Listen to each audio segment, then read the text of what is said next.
Bonjour à tous, on commence cette revue de presse en France avec la une journal Le Progrès qui revient sur le match nul entre Bordeaux et Lyon 0-0 hier soir. L'OL avait l'occasion de prendre la tête de la Ligue 1 en cas de victoire, mais a buté sur une solide équipe bordelaise qui n'a pas encore encaissé de but cette saison. Pour le journal local, l'OL reste sur sa faim à Bordeaux.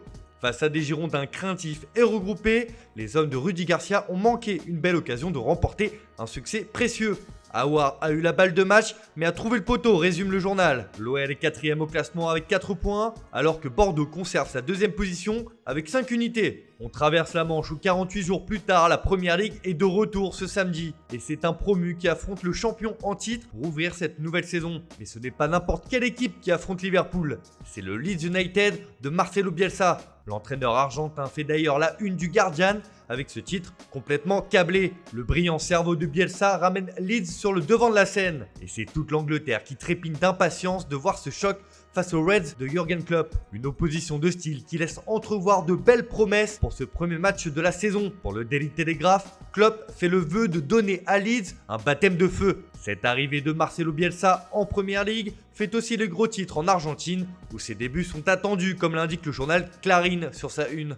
On reste en Angleterre avec du mercato qui fait la une du journal iSport. Et il est question d'un feuilleton qui dure depuis de longs mois du côté de Manchester United. En effet, le quotidien annonce que les Red Devils lâchent l'affaire pour Jadon Sancho. Alors que le Borussia Dortmund ne laissera pas partir l'attaquant anglais cet été, les Mancuniens se penchent vers d'autres cibles pour étoffer leur secteur offensif. Les patrons de Manchester sont de plus en plus frustrés par le refus du Borussia Dortmund de faire des affaires et pourraient désormais décider de se tourner vers des cibles alternatives, rapporte le quotidien. Même son de cloche en une du Daily Mirror n'y va pas par 4 chemins et annonce que les pensionnaires d'Old Trafford vont se retirer de la piste Sancho. Ému pourrait se tourner vers Douglas Costa, Joao Félix ou encore Gareth Bale.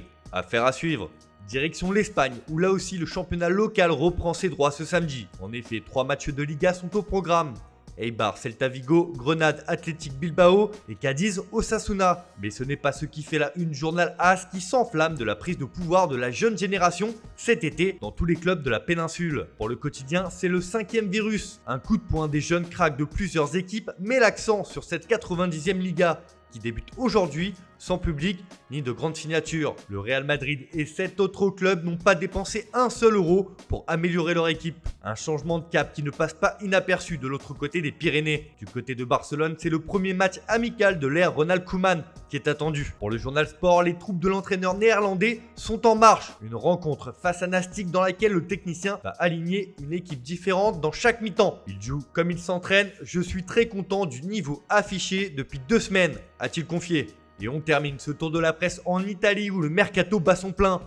Et c'est celui de l'Inter qui fait la couverture de la Gazzetta dello Sport où Antonio Conte joue un air de blues comme l'écrit le journal au papier rose. Le technicien italien veut absolument N'Golo Kanté pour renforcer son milieu de terrain. L'international français fait figure de priorité absolue pour son ancien coach. Il l'a déjà eu sous ses ordres à Chelsea justement. Mais l'entraîneur milanais ne veut pas s'arrêter là et compte faire ses emplettes dans son ancien club. En effet, Conte veut également le défenseur espagnol Marcos Alonso. Du côté de la Juventus, c'est Olivier Giroud qui fait encore la une du Quotidiano Sportivo. Pourtant, hier soir, le français a démenti se rapprocher de la vieille dame et souhaite continuer l'aventure avec Chelsea. Sauf que la Juve accuse un déficit colossal avec une perte de 71,4 millions d'euros sur l'année. Alors les Bianconeri jouent la prudence et les 5 millions d'euros réclamés par Chelsea pour lâcher Giroud semblent raisonnables dans ce contexte particulier. Pourtant, de son côté, Tuttosport indique que la cote des Dzeko remonte à la Juve. C'est un véritable jeu de chaises musicales qui est en train de se jouer au niveau des attaquants de l'autre côté des Alpes. Voilà, c'est tout pour ce matin. Bonne journée à tous. On se retrouve très vite pour une nouvelle vidéo sur Foot Mercato.